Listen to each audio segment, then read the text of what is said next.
At Cologne-Bonn Airport, the leading political representatives of the Federal Republic of Germany, headed by President Heinrich Lübke and Chancellor Ludwig Erhard, await the arrival of a prominent visitor from Africa.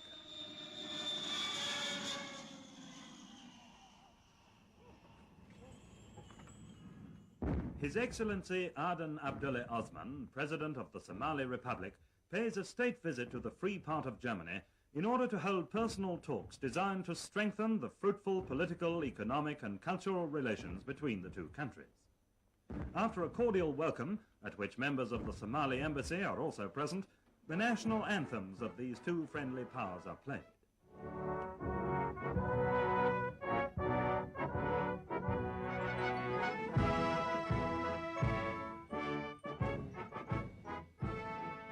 Together, the two heads of state inspect the Guard of Honor drawn up by the Bundeswehr, the first steps on the soil of a country which during the next 10 days Adan Abdule Osman will come to know more closely, attentively followed by eager reporters and journalists representing the international press.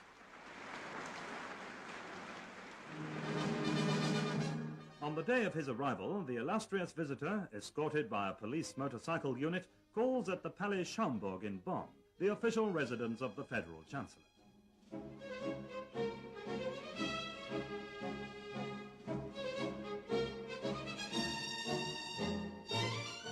At this meeting, which is also attended by the General of the Somali Police Force, the principal subjects of discussion are the technical and economic problems facing this rising young country, which has only been independent for 5 years, and which is now able to bear the sole responsibility for its future. Chancellor Erhard and President Osman, as well as ministers of the two governments, confirmed their mutual interest in further intensifying the present good cooperation. The visit of the African head of state to the German federal president and Frau Wilhelmine Lübke is marked by a spirit of mutual esteem.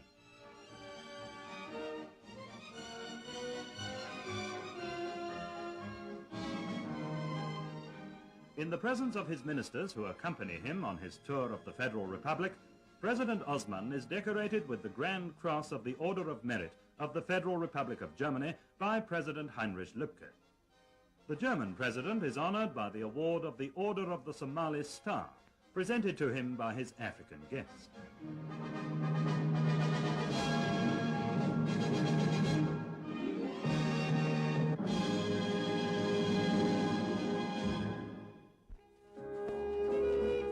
The history of German engineering and technology is closely linked with the name of Nikolaus August Otto. On the second day of his visit, the Somali president is shown round the Klöckner-Humboldt-Deutz works in Cologne, where 100 years ago the revolutionary development of the combustion engine first started. Here, the latest technical progress in the field of mechanical engineering is clearly visible, and its details are explained by the company's Director General, Dr. Jakob.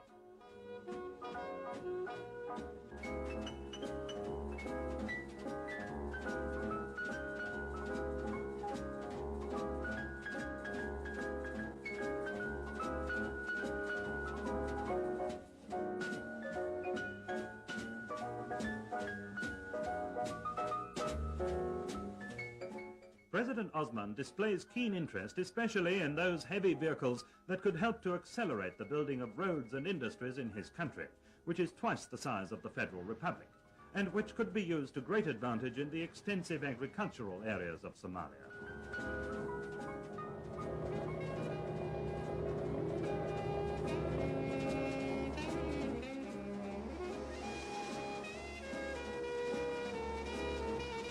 At the site of a great new bridge being built across Germany's largest river by leading Cologne industrial enterprises, the African visitors are able to study the plans as well as the rational road-building methods employed here. These are of vital importance in order to keep the ever-increasing traffic in the Federal Republic on the move.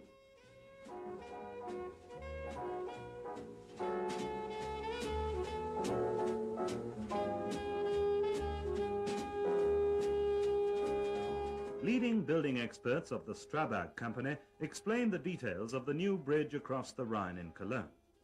The German workers have their own way of thanking the African chief of state for his visit. The next day, The destination of the special train placed at the disposal of the African visitors by the Federal Railways is Wolfsburg, a town that has become the symbol of the Federal Republic as the world's second largest producer of motor vehicles. The Volkswagen factory, with its 48,000 employees, awaits President Osman.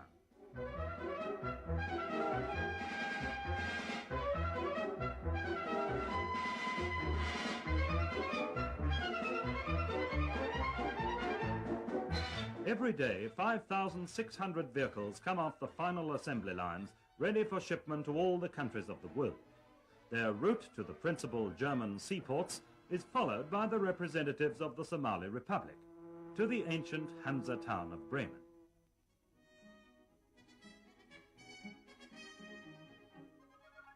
With an expert and critical eye, President Osman and his delegation study this full-scale model of the Bremen docks, and are thus able to compare their organization and installations with those in Mogadishu, the capital of their country on the Indian Ocean.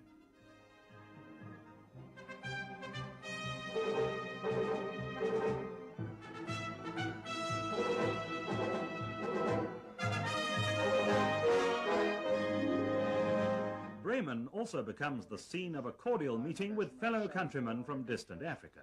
At the Air Training School of the German Lufthansa, the President is informed of the progress made in the training of future pilots from his country.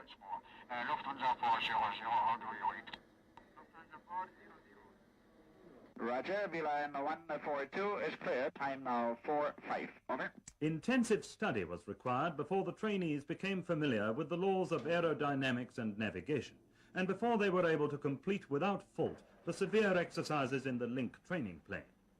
Then, with their German trainers at their side, they were able to demonstrate to the eminent African visitors take-off and perfect low-flying exercises.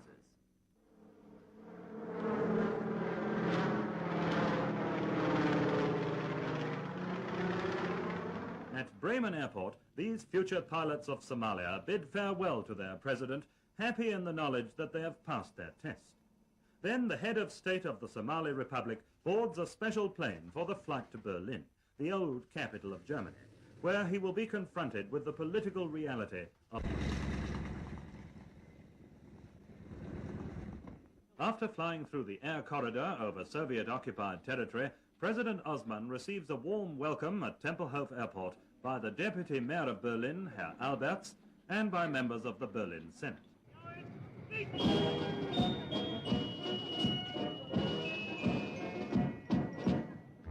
West Berlin receives the visitor from Africa with optimism and animation, with the pulsating traffic of a newly risen metropolis.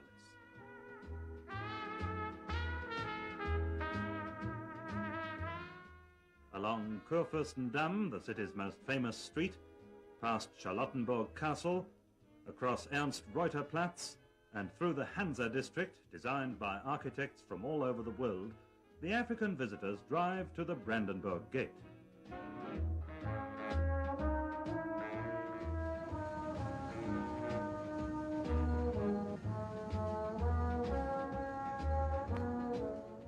This symbol of national consciousness today signifies the unnatural division of Germany. Here at the wall erected by the communist rulers in East Berlin, freedom and the right of self-determination for 17 million Germans beyond the Iron Curtain come to an end. Here at this wall, which cuts the city in two, Germans are killed by the bullets of communist frontier guards, people who tried to escape from the tyranny of the Soviet-occupied zone of Germany to the freedom of West Berlin.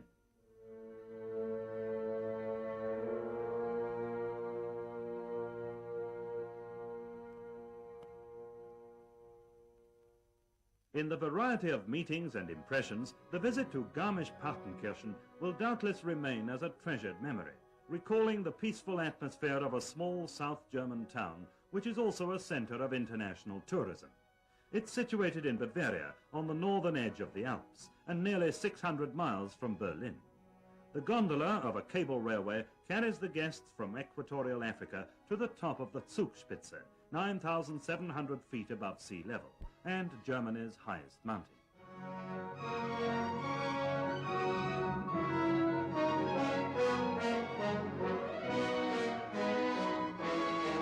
On this particular day, visibility is not very good, just enough for a few snapshots by the reporters and the newsreel cameramen. The view across the vast panorama of the Alps is hindered by heavy snow, fog and low cloud.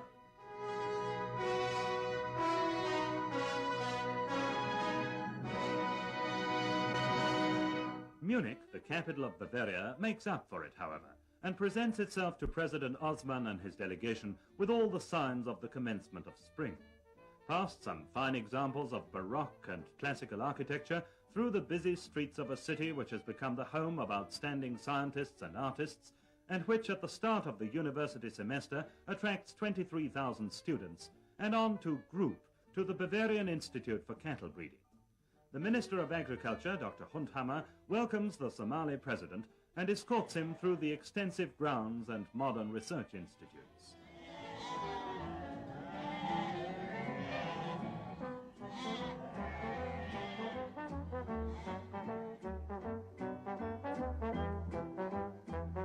The richer for some useful information which the Somalian experts will doubtless be able to utilize for their agriculture and cattle breeding on the east coast of Africa, President Osman comes to the end of his tour of Germany.